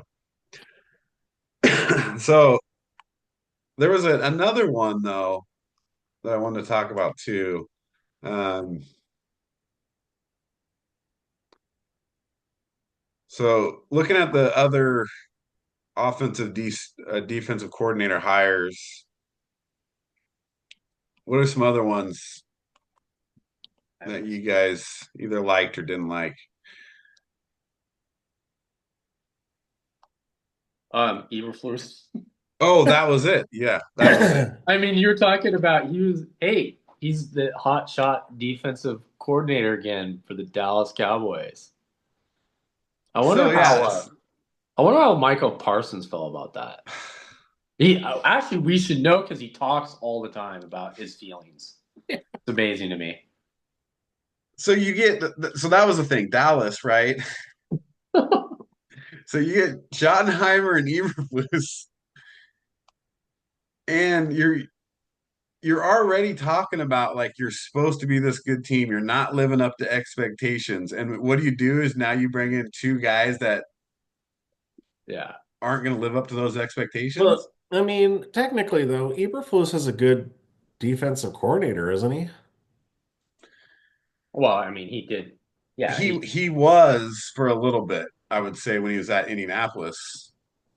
He had a couple good years. I don't think he was one of those you'd say he was a great defensive coordinator. He had a couple good years. Well, and then he was the DC last year for the Bears after they had to fire the one dude. Yeah, then they just lost 8 games in a row. Yeah. Their defense just fell apart. They did. They had a top 10 defense at the beginning of the season, the first 6 games. yeah. Yeah, I don't anything the Cowboys do, I just don't know. I'm just happy. That's one where I'm like, Jerry Jones, just, I was like, ever since he got, how happy it was when he got rid of Jimmy Johnson? Because think about that. They were going to be the team, right? They would have It would have three. been the Patriots. Right. Yeah, they would have three-peated. I think they They might have almost did three-peat. with They Switzer, would have right? four-peated. They would have four-peated. People forget that they're in that San Francisco game, and of course, San Francisco got Deion Sanders, so now they're better. But Yeah. just by this much, they still could have won that game. Yeah, they were right there for that. I thought, when they won that second Super Bowl before all the offseason stuff went down, I was like, they're going to win 3 or 4 in a row. Yeah. But then, yeah, everything changed. How about what was it? What's his name, dude? I forgot his name. The replacement. Barry God, Switzer. God, Barry Switzer. That guy's so annoying. No wonder they haven't won a Super Bowl in like 30 years because of that. Well, think about it. They won those Super Bowls because Jimmy Johnson was the GM. And then ever since now Jerry Jones is being the GM, they suck. Yeah. Yeah, he really was in control of that team, and I don't think, you know, um, Jerry Jones liked that. Now he's the discourager, not the encourager. He's the discourager. But think about that. That's craft, right? Right. It is. That's what these guys. It's like, man, you gotta let go. Hopefully, I mean, Kraft for everybody's sake in New England, like you got to understand. It's like these aren't the glory days anymore. You got to rebuild. You know, Yeah, and some of these guys though get in these positions and they just have too much money, they want to be too involved, and they think they know a lot about the sport, when they really are so detached that they shouldn't be making those decisions. All right, so we'll wrap the coaching up there and get into our top 5 NFL games or Super Bowls. and we'll do that. We'll come right back and we'll get that to you. Okay, and we're back here. It's a short break, and we're talking top five Super Bowls. What are your top five games? Last week we talked, player performances, but now I just want to talk about games in general. What games stuck out? What are some of the top Super Bowls? Will this Super Bowl be able to compare to any of those? No. Wes's answer is no. Um, so let's get to HSC Podcast top five Super Bowls in history. Number five. Who wants to lead off? Derek. I'll go with my number five, and this is preface. This one is my personal pick No, no. because I will watch the Super Bowl every year, and that's Super Bowl 18, Raiders, Redskins. Uh, Because, the Marcus Allen run, the interception, the very end of the first half, yeah, that one gives me so much joy. It wasn't a good game, but it was good for me. Yeah. What year was that for the listeners?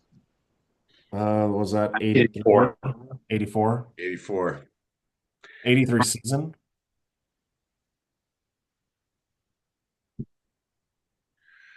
Yeah, that was a great game. That's a good start off there. Number five, Wes.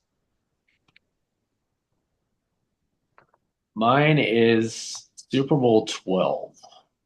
The Denver Broncos Orange Crush defense versus the Doomsday defense.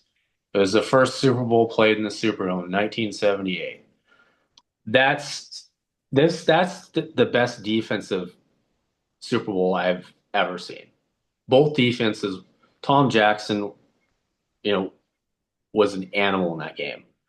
Ed Too Tall Jones, Harvey Martin MVP, Randy White MVP. Um, Craig Morton had 4 interceptions in the first half. They turned the ball over the Broncos 8 times. Wow. The Cowboys turned it over, I think, about 4 times. Um, Staubach actually got hurt in the fourth quarter. Tony Dorsett got hurt, had to leave the game. He was out for the game. Um, Roger Staubach came back in the game fourth quarter, and Denver was coming back, and he couldn't throw the football because he hurt his thumb. And they did the pitch to Newhouse, and he threw the touchdown to Goldie Richards, and they won the game.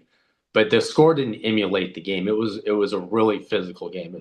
It's a fun game to watch because it's like the whole game they're showing the cheerleaders, and the cheerleaders are talking back to Pat Summerall, and Pat saying hi to the cheer. Dude, it was just such a fun. It was just people didn't care back then. Yeah. You could never do this stuff nowadays. And what year is that for the 78? nice? Is it the 77 team or the 78 is The the year? 77 Cowboys. 77 Cowboys, right? Yeah. It's easier for people to look up if they want to watch it if they know the team year. Because, kids these days they don't speak Roman numeral anymore.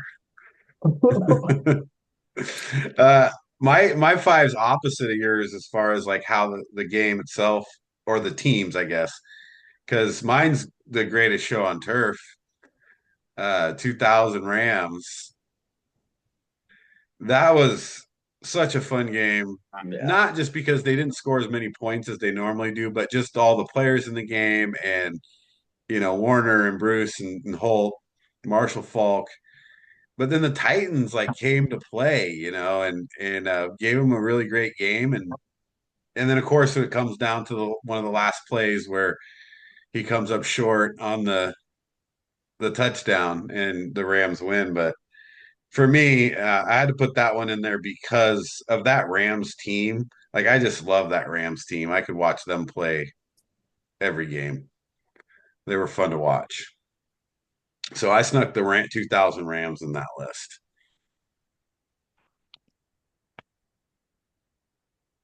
All right, number four. Wes, what do you got at four? I got Super Bowl 52, the Patriots and the Eagles in 2018. Interesting. High, highest scoring Super Bowl. It was a fun game to watch. Even though the Philly special kind of annoyed me at the time to play, because of course I'm rooting for the Patriots. Um, it you just saw that if there wasn't going to be a game where there wasn't a lot of defense played, and there's a lot of chunk plays in that game. Um, it was bearable to see two teams just go out there and score. Brady broke the record for yards in a Super Bowl that game. Right. Nick Foles played out of his mind. I don't think I would ever seen him play like that, and I don't think we've ever seen him play like that since. Um, Well, and like the Alshon Jeffrey touchdown, like just that stuff. Alshon Jeffrey ball that catch in the back of the end zone. I was like that, yeah. Um, and then the sack at the end of the game when Brady had a shot, and then he had a Hail Mary shot, and Gronk again, just like Super Bowl 46, is right there, and they would have they had a chance to tie the game at the end. Yeah, that was a good Super Bowl. I'm not disappointed Patriots lost, but that would have been their three-peat Mhm. because they won the year before, year after. Hmm. So that was a killer. Like Foles was the Brady just had a knack for losing Super Bowls to mediocre quarterbacks. So yeah, great one there. Mine's Patriots game as well, but a little different one. And it's the Falcons Patriots and the Patriots comeback game because it was just so brutal. It's the 2017 Patriots and the Falcons. Everybody knows the story. Hopefully, if you don't, the Falcons have the huge halftime lead, 28-3, and just like a surgeon, Brady picks them apart. And then the Rams or the Falcons, like they don't run the ball. They put themselves in third and longs and give the ball back to them consistently throughout the whole game until Patriots come back, win in the overtime, which makes it even more fun because now you get the overtime last drive to win it. So just a great fun Super Bowl to watch. So if you're not a fan of either team, if you pick that up at halftime and watch that comeback, you're like, wow, that was fun to watch. And that's why everyone, I will never believe the hype of how great Kyle Shanahan is. No, and also not knowing the rules for overtime. Oh, yeah. So he had another fumble Yeah. recently. My four is the Rams Titans that Steve talked about. It's, the play at the very end for Dyson trying to score, and I mean Eddie George. Yeah, it was such a perfect game plan by Tennessee, but it just didn't work out because they stopped the greatest show on turf. Yeah, and you're just like, man, Tennessee's really got a chance at this, and when I didn't think they had a chance at all going into the game. Yeah. So yeah, great game there. So number three, I have the 82 49ers against the Bengals and the drive.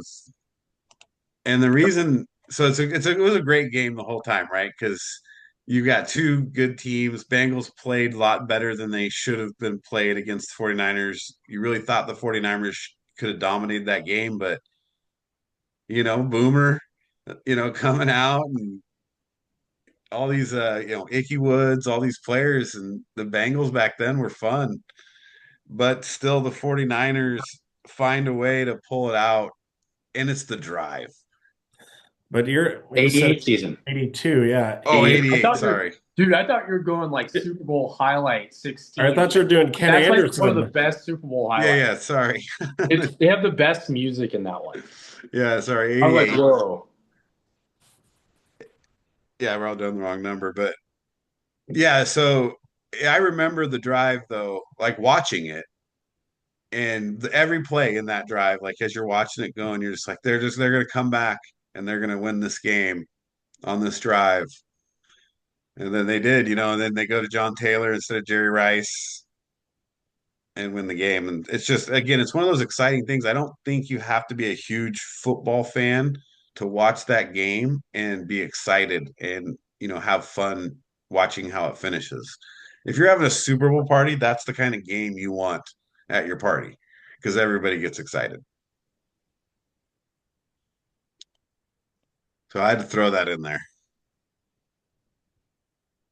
Yeah, my three is Super Bowl 25, 19 played in 91, the 90 season. It's wide right. Ugh. Giants, Bills. And Oh, Jeff man. Hostetler. Jeff Hostetler, my favorite. But Oh, Otis Anderson. Just the whole thing, it's basically because it was Bill Belichick as the defense coordinator of the Giants putting in the perfect defense against the K-Gun offense. And Yeah. he And the basically, Bills, man, they had a good offense. right, but he dared them to run the ball. They only put two down linemen down, and the Bills were too stubborn to give it to Thurman Thomas. So yeah. He was a great running back in his own right. The Otis Anderson in that game, though, man, just carrying the team. That talk about 3 yards in a cloud of dust. Yep. It was one of the most boring Super Bowls to watch as far as the Giants offense, but the rest of the game, if you appreciate football, was really fun to it watch. was smart. It was smart though. It was probably the only way they could have won the game. And it was funny when I watched every Super Bowl highlight except four because I fell asleep. But I watched like at 4 in the morning, I watched 25. And Bill Parcells like my favorite coach. He's like, He's like on the sidelines, like, "Where's Otis? Give me Otis Anderson," because he was pissed. He's like, "We're not doing this. We're not going back and forth with this team because they will outgun us. They will beat us." And so he's like, "No, put the old guy in the game." And he balled for someone his age. I mean, he just ran straight forward, and that was one that I really wanted to put on my list because I wanted all of them to have because be preferenced on running the football. And they ran the ball old school like you don't see anymore. Yeah. Time of possession, you know, get 3 yards each, 3 to 4 yards each play, just go down. And that way when the Bills got the ball, they're like, "Oh, I gotta score." And then it was three and out. And then it was You know like, what's "Oh, you know now." what's dumb? Thurman Thomas should have been MVP of that game. Just ridiculous. He had like 150 yards total offense. Like he balled, but oh Well, they didn't do it, through the air.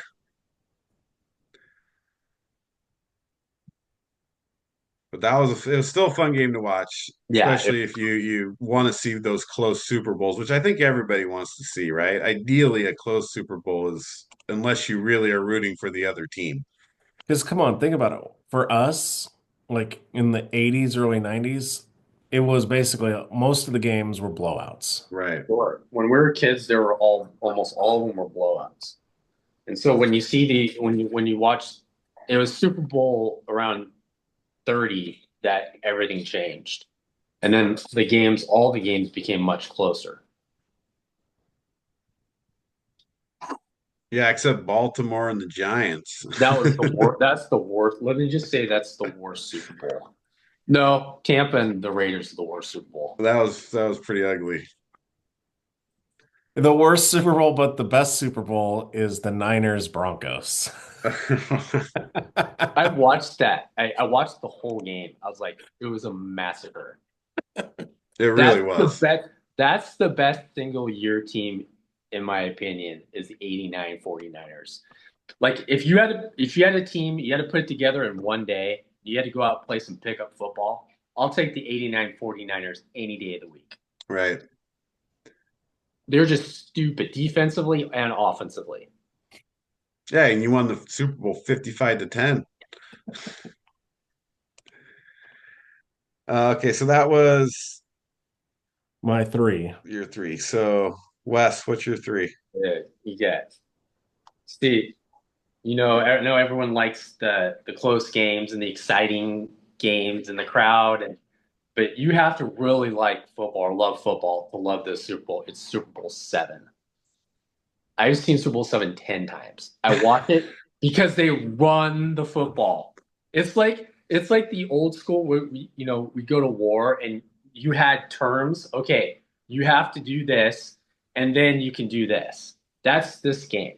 They both teams ran the ball up the middle.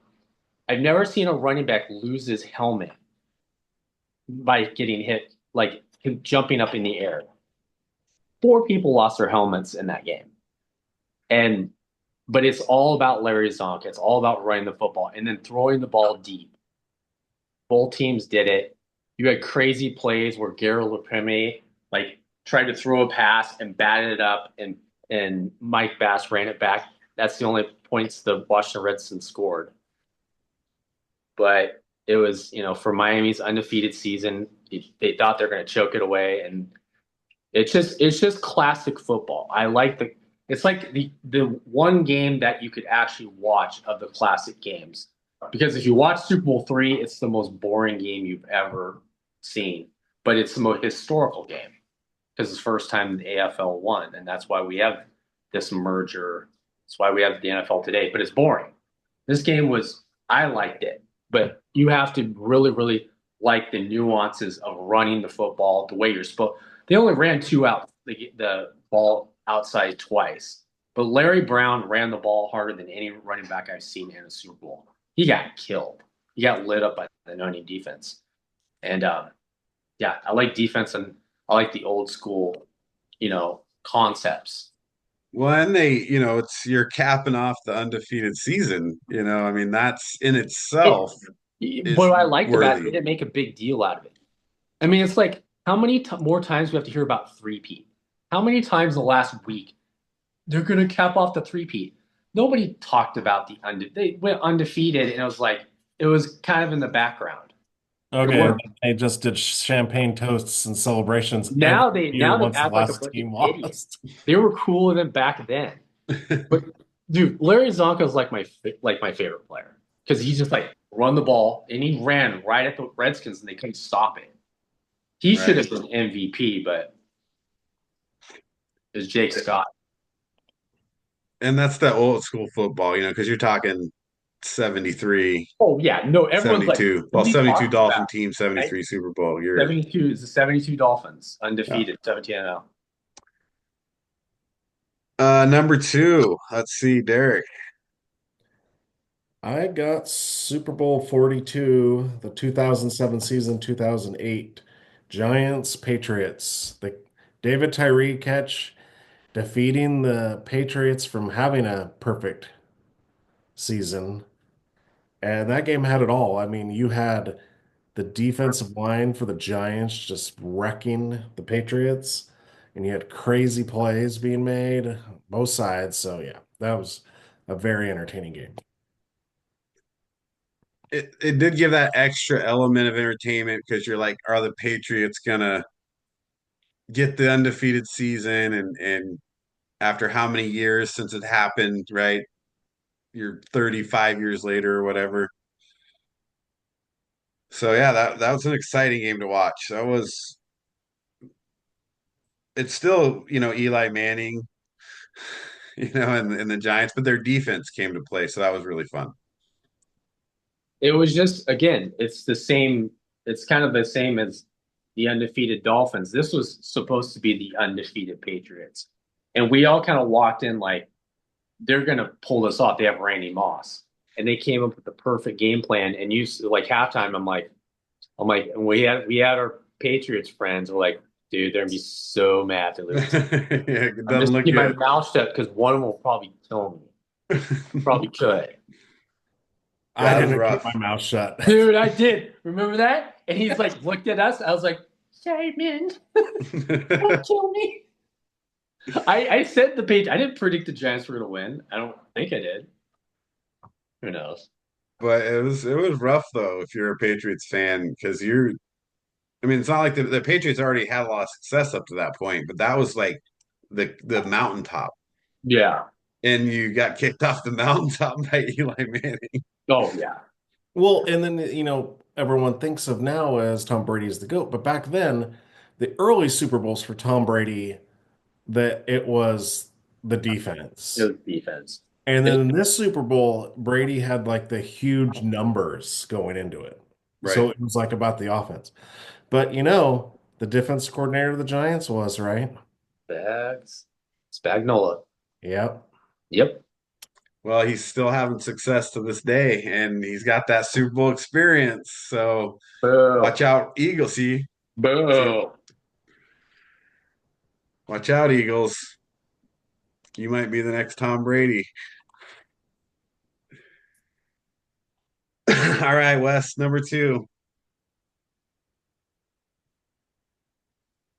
I got to go with the ending, and that's Super Bowl 43.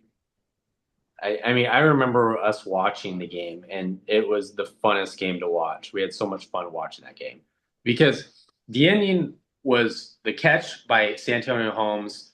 That was amazing. The drive, but Larry Fitzgerald balled that game.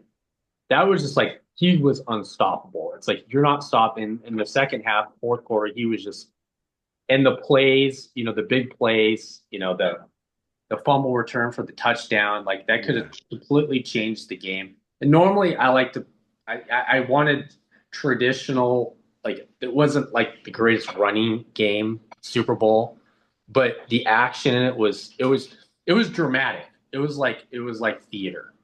And after the game, we were so happy Pittsburgh won, even though I didn't dislike Arizona. It's just like, you know, Well, yeah, I mean, it was exciting with the James Harrison interception return, the 100-yarder, and it's Kurt Warner's back in there, right? Kurt And Warner, yeah, so you're kind of pulling for Kurt Warner, but at the same time, you're like, man, Pittsburgh's making all these great plays, and it was fun to watch. Like that's a real fun Super Bowl to watch, in my opinion.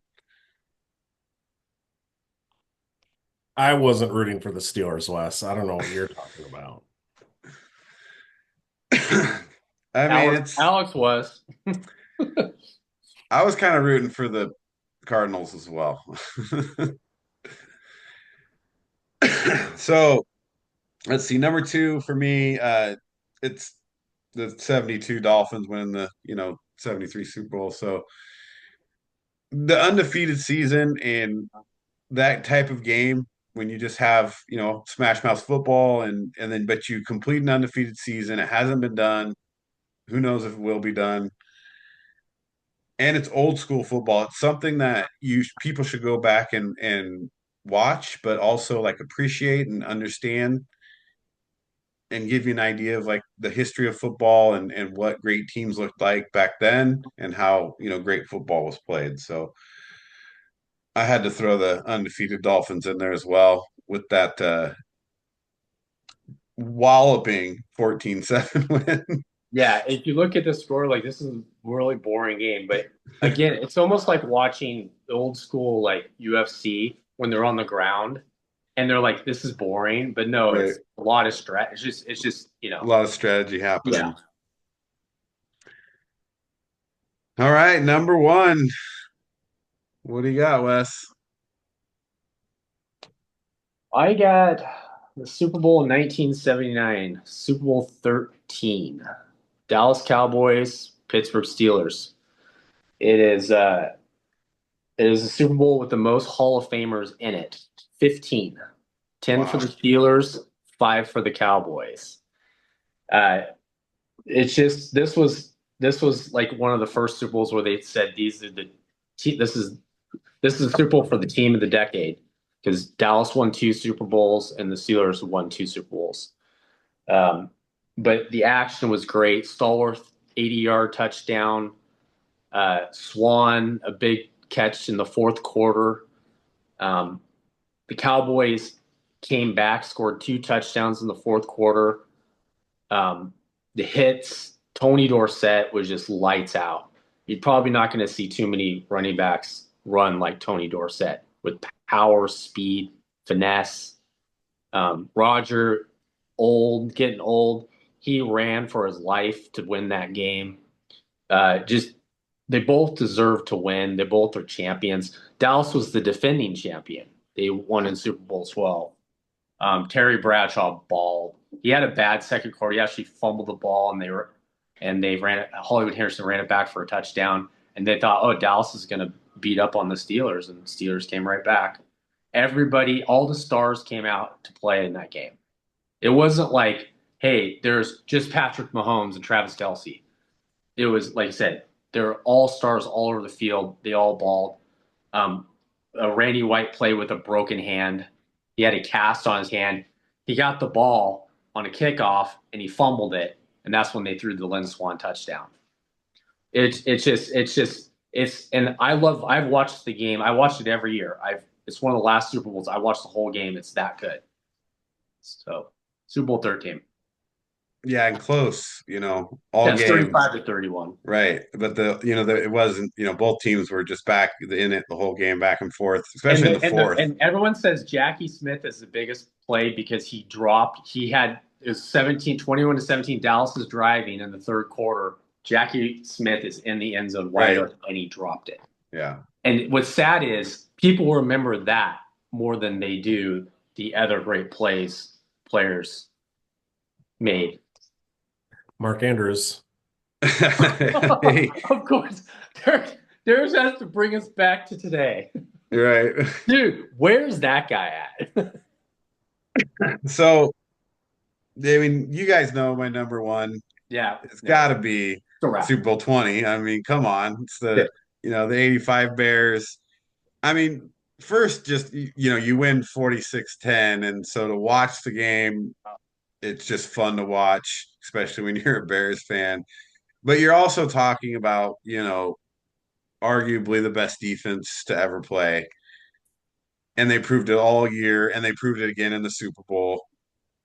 But just the stars on that defense or the guys on that defense. Yeah, you got Walter Payton on offense, one of the greatest running backs. You got Jim McMahon, the fun quarterback. But your defense, when you got guys like Mike Singletary and Richard Dent, their defensive line was just across the board a beast. Their linebackers are beasts. It was just fun to watch. And Buddy Ryan, that guy was a good defensive coordinator, and he knew how to bring the heat. So it's just a great game, and for anybody that wants to watch a team just get dominated, the Patriots unfortunately, yeah, got dominated. They fell on the sword. The Dolphins should have been there, and the Dolphins was the only team to beat the Bears that year. Right. Monday Night Football. I remember the game. Yeah, they broke After their watching perfect the Super Bowl, season. I was like, probably it's a good thing that Miami choked here. Oh, the Bears would have murdered them. It would have been so mad. They would have actually murdered them. Yeah. So that's obviously my number one, and so Super Bowl 20 for all you fans out there, go watch it. Would have been amazing if the Bears had played the Dolphins and Wes's dad could have been laughing at Wes again. Oh yeah, the year before. Yeah. Right. The Bears. My number one's already been talked about. I vividly remember this Super Bowl, like just watching it when I was a kid. That's Super Bowl 23, Niners, Bengals from 88, season 89 Super Bowl. I remember distinctly Tim Krumrie breaking his leg right at the very beginning of the game. And then you're like, what's going on? Why is it taking forever? And then just the greatness of Jerry Rice and then the drive of like Joe Montana. And then to hear like the story later where Joe Montana's in the huddle for the drive and he's getting them all going together and he goes, "Hey, is that John Candy over there? That's pretty cool." In like the biggest moment of the game, he's just like, "Oh, John Candy's over there." Well, it's funny because one of the offensive linemen told the story, and we're like, where's your head at?" It's like you got to lead us here down, and you're like looking in the stands, like you just had that much confidence. You just Yeah, he was that Joe cool in the Cool. moment. yeah, that's why I call him Joe Cool. Right. He's like He just what? always knew they were gonna win, and you see it in Yeah. that last drive where it's methodical. Do you know that? Because I just watched the whole because I haven't seen it in a long time. But do you know that Montana actually got benched during the season? Oh yeah. They're like 4-5 or whatever. I remember didn't have a very good season to start out, and I forgot he got benched. Well, the whole time Bill Walsh was trying to bench him for Steve Young, and it's just Joe just came. Yeah, He's like, "No, dude, I'm the man." Right. Yeah, and Steve Young was great later, but Joe, he was there's definitely the guy. there's If another Joe three. Montana wouldn't have, if he was playing nowadays Oh, it's a and he wrap. wasn't going to get touched, Yeah, that's what I was just about to say. You want to talk about three-peats because everyone wants to talk about the whole week. Yeah. This team was a couple plays from a three-peat. What happened was Joe Montana decided to drop back to pass in the fourth quarter, and Leonard Marshall came on his blind side. And I remember this play vividly. annihilated him. And he hit Joe Montana. I was like, Joe Montana just disappeared off my screen.